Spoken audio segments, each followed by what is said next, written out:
The obelisk has accepted your offering, and the path is open ahead of you. You continue your journey until you see a giant abomination doing some sort of a ritual. Whatever you do, remember, do not disrupt the Caretaker.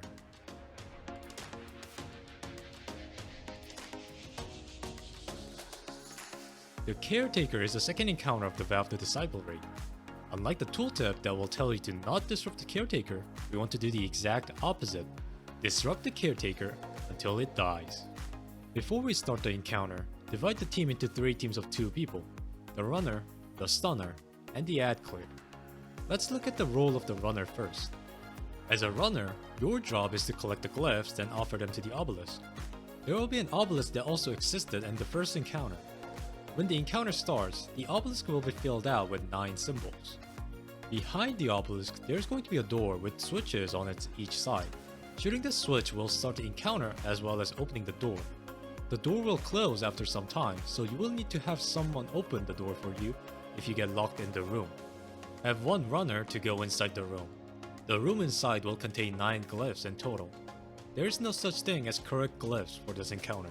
Every glyph in the room will always be on the obelisk, so do not worry too much about which glyph to grab. When you grab the glyph, memorize the glyph that you have grabbed and call them out as well. You can only grab 3 glyphs at once. There will be a number of taken wizards and thralls in the room, but do not worry about killing them. While you're in the room, you will get a debuff called Pervading Darkness. If you get 10 stacks of this debuff, you will die. Even if you haven't grabbed 3 glyphs, leave the room if you do not think you will have enough time to grab another glyph, then leave. Being able to offer at least 1 glyph is better than no glyph offered with a guardian down. Once you get out of the room, the obelisk will wait for your offering. You will get the text notification when you're all set to offer, so wait for the notification. Once the notification comes up, shoot the glyphs that you have collected from the room to offer. If you have done this correctly, the obelisk will accept your offering, and those symbols will disappear from the obelisk. One tip on offering is that you actually don't have to be the only one to shoot the glyphs. Anyone can shoot the glyphs on the obelisk, so it is recommended to have the other runner to help you shoot the glyphs before they go in. If you shoot the wrong glyph, or takes too long time to shoot the glyph, the obelisk will reject your offering. When this happens, you will lose all glyphs you have collected, so they need to be recollected from the room. Once your offering has been accepted, have the runner 2 enter the room. For now, you will help the ad clear and memorize the glyphs that runner 2 calls out. By the time the runner 2 needs to get out, shoot the switch to open the door for them. Help the runner 2's offering, then go back in the room. This process repeats until all 9 glyphs has been offered. You may have noticed this, but just like encounter 1, there will be an orange juice getting filled up in the obelisk. Once this juice fills up all the way, it is a wipe. The way to reduce the amount of juice is to offer the glyphs. Based on the number of glyphs you offer, the amount of juice will get reduced, extending the time until the wipe.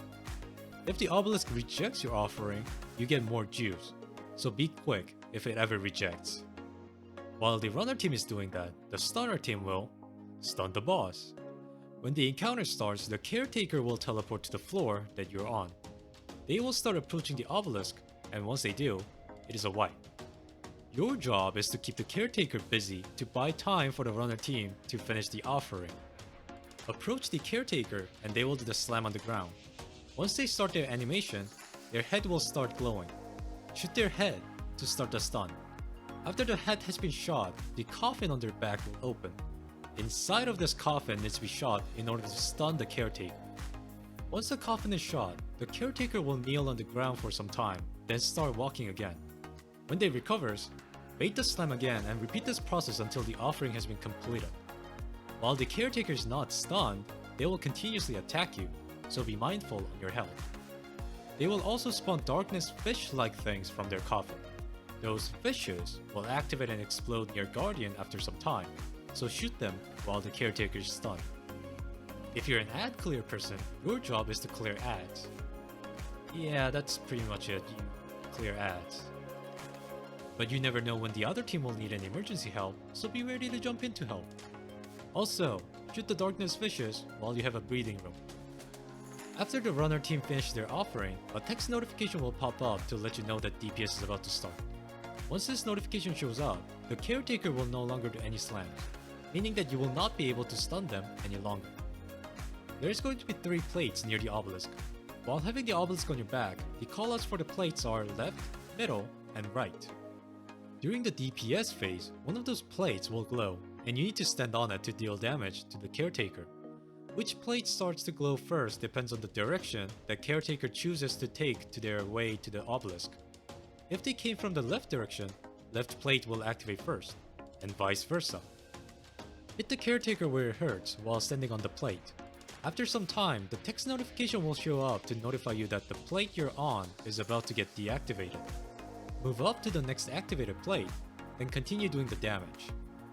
After all plates have been used, the Caretaker will disappear and the stair to the next floor will come down. Go up the next floor and get ready to repeat the same process. During the DPS phase, part of the Caretaker's health will glow. If you do enough damage to eliminate the glowy part, the Caretaker will disappear after a short time, and the stair to the next floor will come down. Be careful when you're using special or heavy ammo to reduce the risk of hitting the Caretaker while they're disappearing, since they will be immune during this animation. Even if you fail to bring down the Caretaker's health to the threshold, the encounter will progress normally, so keep doing it. This encounter takes place in 4 different floors. After the DPS on each floor or do enough damage during the DPS, the staircase to the next floor will come down, except for the 4th floor, which is the final stand. The layout of the floor looks different for each floor, but the mechanic itself remains the same, and the difference will be noticed easily. However, the layout of the Glyph room changes greatly. Therefore, I have drawn out the simplified map for the Glyph room layouts. If you already know about this, please skip to the next section.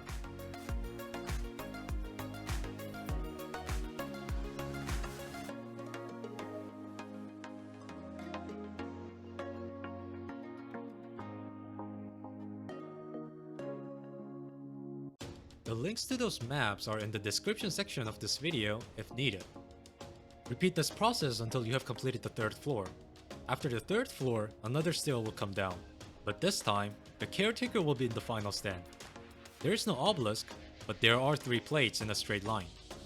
If you do not manage to kill the Caretaker by the time of expiration of the 3rd plate, you will wipe. Before going up to the final floor, swap weapons or grab ammos if you need to, since the final stand will not begin until someone stands on the 1st plate on the final floor. Loadouts for this encounter has some rooms of freedom since it shouldn't be too hard to reach the threshold for each floor. Some common choices are one person using Gjallarhorn with others using legendary rocket launchers or Witherhorde with linear fusion rifles. Fusion rifles works pretty well on the 1st and 2nd floor, but sniper rifles shines brighter on 3rd and 4th floor. Divinity is almost always a good choice for any DPS, and this encounter is no exception. Bigger crit spot is easier time to land shots and lower risk of missing the crit. For the final stand, the chance is that you may not have any special or heavy ammo left. In this case, consider swapping to Outbreak Perfected. From this point of video, I will show you how the encounter looks like from the runner's perspective without commentary. Thank you for watching. I hope this video was helpful. Good luck, have fun.